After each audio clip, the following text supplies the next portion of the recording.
আগের ভিডিও দেখে অবশ্যই তোমরা বুঝতে পেরেছো কত তাড়াহুড়োর মধ্যে বৃদ্ধি অনুষ্ঠানটা শেষ হলো।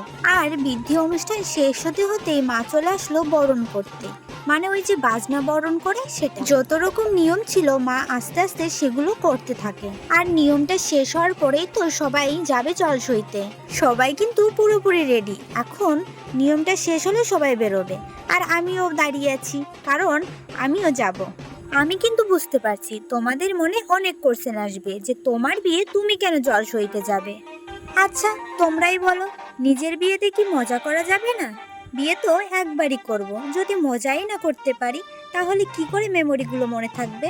এখন হয়তো নিজের বিয়েতে কেউই যায় না, কিন্তু আজ থেকে 5 বছর পর দেখবে সবাই কিন্তু সবার বিয়েতে যাচ্ছে এবং মজাও করছে। আর আমি জানি এই দিনগুলো একবার চলে গেলে আর বারবার ফিরে আসবে না। তাই তো আমি কিন্তু আমার ইচ্ছা মতোই আমি গেছিলাম। এই আফসোসগুলো যাতে আমার আর না হয় তার জন্যই আমি গেছিলাম। এখন মানুষ দুটো খারাপ কথা বললেও পরে কিন্তু এই দিনগুলো আমি মিস করে যাব। তাই তো আমি কারোর কথা কানে না দিয়ে নিজে গেছিলাম। আর তোমরাই বলো, আমি কেন বসে থাকবো, যাব না, মজা করব না? আমাকে কি জোর করে বিয়ে দিচ্ছে যে আমি ঘরের কোনায় বসে কান্নাকাটি করব? আমি ফানি ভিডিও বানিয়েছি ঠিকই, কিন্তু মা বাবার কখনো অবাধ্য হয়নি।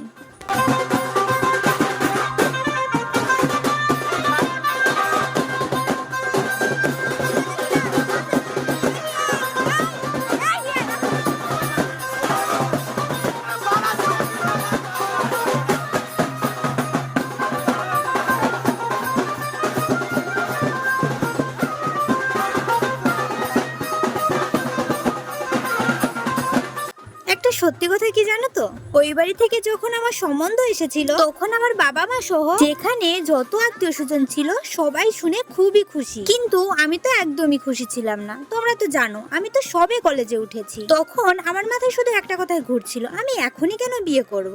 আমার তো ফুল লাইফ পড়ে আছে, সবাই তো এত তাড়াতাড়ি বিয়ে করছে না। আর আমি যদি এখনই বিয়ে করি তাহলে তো আমার সব এনজয় শেষ হয়ে যাবে। 5-6 মাস ধরে আমার পরিবারের লোক আমাকে বুঝিয়ে গেছে, এমনকি দিদি তো সব সময় বোঝাতো, দেখ বোন তুই পড়াশোনা ঠিকঠাক করছিস না, তো বিয়ের পর যতটুকু পারবি পড়বি, না হলে না পড়বি, তাহলে তুই রাজি হয়ে যা, কারণ ভালো সম্বন্ধ সব সময় আসে না।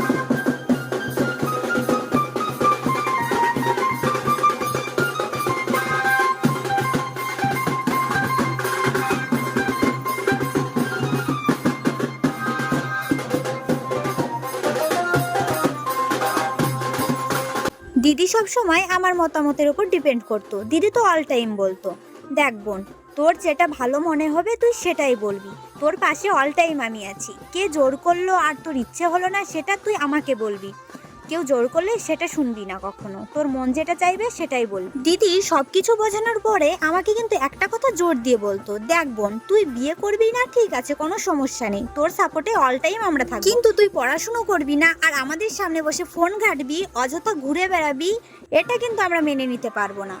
বিয়ে যেহেতু করবি না তাহলে মন দিয়ে পড়াশোনাটা তো করবি, কিন্তু এইভাবে বসে থেকে অল টাইম ফোন ঘাঁটা এইসব কিন্তু আমরা মানতে পারবো না। আর এখানেও জানো তো একটা ইন্টারেস্টিং ব্যাপার আছে, আর যিনি আমার বড় হয়েছেন উনি মাঝে মধ্যেই মেসেজ করে জানতে চাইতো, তুমি কি বিয়েতে রাজি, তুমি কি বিয়েটা করতে চাও, যদি করতে চাও তাহলেই বিয়েটা হবে, কেউ তোমাকে জোর করবে না। আর হ্যাঁ তোমরা ভেবো না আমার পাশে কেউ ছিল না, আমার পাশে কিন্তু অনেকেই ছিল, ওই যে অনেকেই ছিল যারা চাইতো না আমার বিয়েটা হোক ওই বাড়িতে। আর জানো তো বিয়েটা ভাঙার জন্য অনেকে অনেক কিছু বলেছে ওই বাড়িতে গিয়ে, যেমন আমার ব্যাপারে তো বলেছে, সঙ্গে আমার দিদির ব্যাপারেও বলেছে। আর বিয়ের দিনটা যত আগাচ্ছিল আমার বাবা তত বেশি টেনশন করছিল, এটা ভেবে না যে বিয়ে ভেঙে গেলে আমার মেয়ের বিয়ে দিতে পারবো না, বরং টেনশন করছিল যে বিয়েটা যদি না হয় তাহলে অনেকেই বলবে ছেঁড়াগাতে শুয়ে থেকে এবার কোটি টাকার স্বপ্ন দেখা। দিদি সবসময় বাবাকে বোঝাতো, সঙ্গে তো মাও বোঝাতো। দিদি বাবাকে বলতো, দেখো বাবা বিয়ে ভাঙতে ভাঙতে যতটুকু থাকে, বিয়ে না হয় না হবে, সবসময় যেটা হয় ভালোর জন্যই তো হয়, যার যতটা প্রাপ্য সে তো ততটাই পায়। যাই হোক অনেক গল্পই করে ফেললাম, এবার বাদ দিয়ে এই সমস্ত কথা, চলো এবার আমরা জল ভরাটাই দেখে নিই। আমি সহ সবাই কিন্তু নদীর ওপরেই দাঁড়িয়েছিল, আর যারা যারা জল ভরবে তারা কিন্তু নিচে চলে এসেছিল। দেখতে পাচ্ছো আমার ঠাম্মা কিন্তু নেমে গেছে জল ভরার জন্য, কারণ নদীর কূলে তো অনেক রিচুয়ালস করতে হয়। জানো তো, ঠাম্মার পা বারবার কাদার মধ্যে গেঁথে যাচ্ছিল, এই জন্য ঠাম্মা একটু ভয় পাচ্ছিল। জল ভরতে ভরতে হঠাৎই বৃষ্টি চলে আসলো। তোমরা হয়তো ভাবছো ঝলমলে রোদ্রের মধ্যে বৃষ্টি কি করে, আমরাও তো অবাক হয়েছিলাম কি করে বৃষ্টিটা আসলো। আমার যতটা মনে হচ্ছে আগের দিন মা পুকুর পাড়ে গিয়ে গঙ্গা দেবীকে নেমন্তন্ন করে এসেছিল, তাই হয়তো গঙ্গা দেবী একটু সময় বার করে জল ভরার সময় একটু আশীর্বাদ করে দিয়ে গেল। এই জল নিয়ে গিয়ে আমাকে আবার গায়ে হলুদ দিয়ে স্নান করাবে। গায়ে হলুদের ভিডিও খুব তাড়াতাড়ি আসছে।